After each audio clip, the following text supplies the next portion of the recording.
গুন্ডা দমন আইনে এমন ব্যবস্থা নেব যাতে একদিন নয়, এই গুন্ডাদের 3 পুরুষ মনে রাখে। তারা এই কর্মসূচিতে ঢুকে পড়ে। এরা হলো এসএফআই, ডিওয়াইএসএ, এআইডিএসও, এআইএসএ, এআইএসএফ, এআইএসবি, পিএসইউ আর ইত্যাদি ইত্যাদি।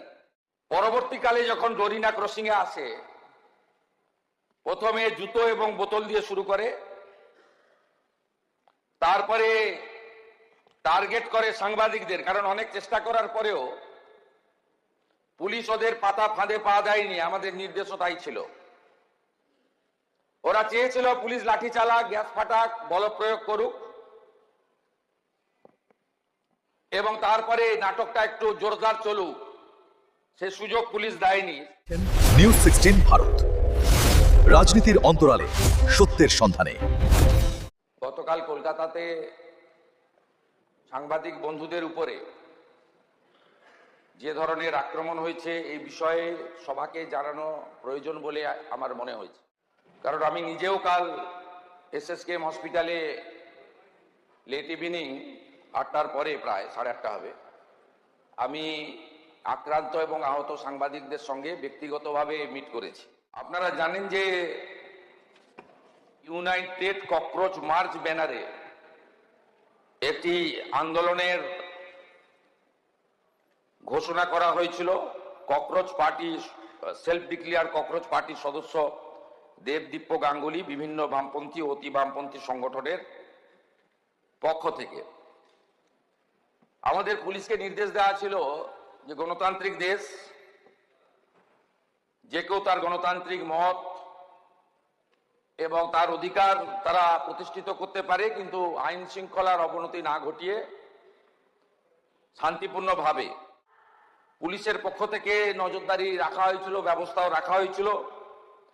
সরকারের পক্ষ থেকে স্পষ্ট নির্দেশ ছিল কোন রকম বল প্রয়োগ বা পুলিশের দিক থেকে কিছু করা যাবে না যতক্ষণ না পর্যন্ত সমবেত আন্দোলনকারী বা মিছিলকারীরা নিয়ন্ত্রণের বাইরে না চলে যায়। আপনারা সোশ্যাল মিডিয়াতে দেখবেন এই যে সেলফ ডিক্লেয়ার ককরোচ পার্টি, তারা বলেছে যে বামফ্রন্টের কিছু ছাত্র সংগঠন, ছাত্র ছিল বলে আমার জানা নেই, কারণ ওদের কোনো কলেজ ইউনিভার্সিটিতে অস্তিত্ব নেই, তারা এই কর্মসূচিতে ঢুকে পড়ে। এরা হলো এসএফআই, ডিওয়াইএসএ, এআইডিএসও, এআইএসএ, এআইএসএফ, এআইএসবি, পিএসইউ আর ইত্যাদি ইত্যাদি। মিছিল শান্তিপূর্ণভাবে এগোচ্ছিল। মিছিলে পুলিশের যা হিসাব, ক্রাউড ছিল 9000। তার মধ্যে কলকাতা এবং পার্শ্ববর্তী এলাকা থেকে ভোটে হারারা পিছন থেকে খিদিরপুর, মেটিয়াবুরুজ, রাজাবাজার, পার্ক সার্কাস, আকরা ফটক, বেলগাছিয়া, রাজারহাট, নিউ টাউন, বাগুইহাটি এবং ইত্যাদি ইত্যাদি সাপ্লাই করেছেন। পুলিশ পুরোটাই সংযত ছিল, টিভি মিডিয়া সবাই দেখেছে। পরবর্তীকালে যখন ডরিনা ক্রসিং এ আসে, প্রথমে জুতো এবং বোতল দিয়ে শুরু করে, তারপরে টার্গেট করে সাংবাদিকদের। কারণ অনেক চেষ্টা করার পরেও পুলিশ ওদের পাতা ফাঁদে পা দেয়নি, আমাদের নির্দেশও তাই ছিল। ওরা চেয়েছিল পুলিশ লাঠি চালাক, গ্যাস ফাটাক, বল প্রয়োগ করুক, এবং তারপরে নাটকটা একটু জোরদার চলুক, সে সুযোগ পুলিশ দেয়নি। আমি কলকাতা পুলিশকে এবং যারা ডিউটি দিচ্ছিলেন তাদেরকে ধন্যবাদ জানাই। বিস্তর আহত হয়ে মেডিকেল নেননি, চলে গেছেন এমন সাংবাদিক অনেক বন্ধু থাকতে পারেন। 6 জন সাংবাদিক বন্ধু যারা গুরুতর জখম হয়েছেন, রক্তপাত হয়েছে, তারা সরকারি হসপিটালে চিকিৎসা নিয়েছেন। দীপঙ্কর দাশগুপ্ত, মাখন পাত্র, সুমন মহাপাত্র, রিক পুরকায়স্থ, শিলাদিত্য কর, কৃষ্ণেন্দু মজুমদার। ইতিমধ্যে সাংবাদিক বন্ধুদের কাছ থেকে আমরা লিখিত অভিযোগ পেয়েছি। মোট 6টি মামলা রুজু করা হয়েছে এবং এই মামলাগুলিতে এই বিধানসভা থেকে পাস হওয়া গুন্ডা দমন আইন যুক্ত করা হয়েছে। 1 নম্বর রেফারেন্স কেস হেয়ার স্ট্রিট থানা, মামলা নম্বর 151, অভিযোগকারী Rahi Haldar. Reference 2 Hare Street থানা, মামলা নম্বর 152। এইভাবে মোট সুনির্দিষ্টভাবে 6টি মামলা দেওয়া হয়েছে।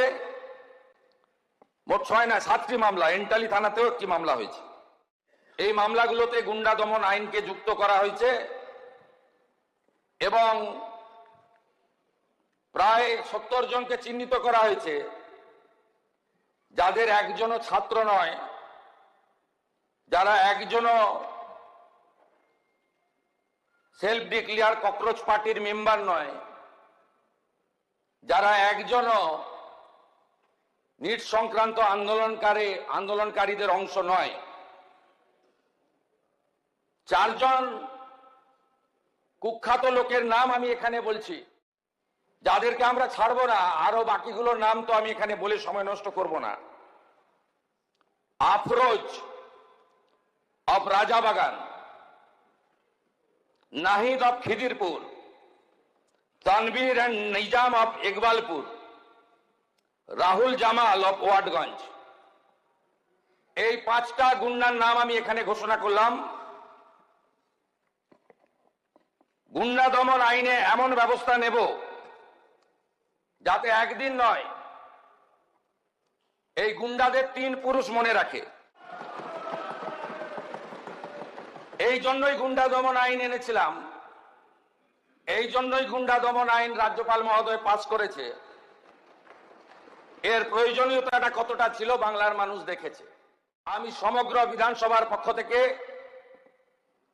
সাংবাদিক বন্ধুদের উপরে শারীরিক আক্রমণের নিন্দা করছি। আমি আশা করব বিধানসভা আমার সঙ্গে একমত হবেন।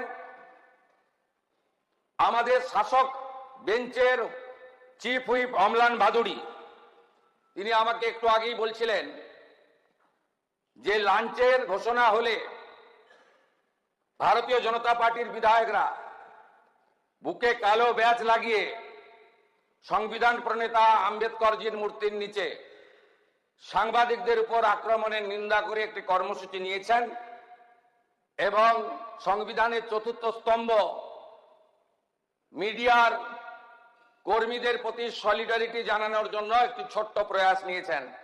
আমি তাকেও স্বাগত এবং ধন্যবাদ জানাচ্ছি। আপনাকে বলতে হবে এসএফআই এই আক্রমণের সঙ্গে যুক্ত নন। আপনার নেত্রীরাই তো বলেছে কাঁদানে টিয়ার গ্যাস নিয়ে পুলিশ দাঁড়িয়ে আছে, সবাই একটা করে জলের বোতল নিয়ে আসবেন। আমাদের কাছে তো সোশ্যাল মিডিয়া আছে। আপনারা তো কর্মসূচির আগেই বলেছেন জলের বোতল আনতে। সেই জলের বোতলগুলো হাজারে হাজারে কিভাবে ছুঁড়ছিলেন লোক দেখেছে। ডিম ছোড়াটা যদি বাংলার সংস্কৃতি না হয়ে থাকে, সাংবাদিকদের উপরে বোতল আর জুতো ছোড়াটাও বাংলার সংস্কৃতি হতে পারে না। নিউজ 16 ভারত, রাজনীতির অন্তরালে সত্যের সন্ধানে।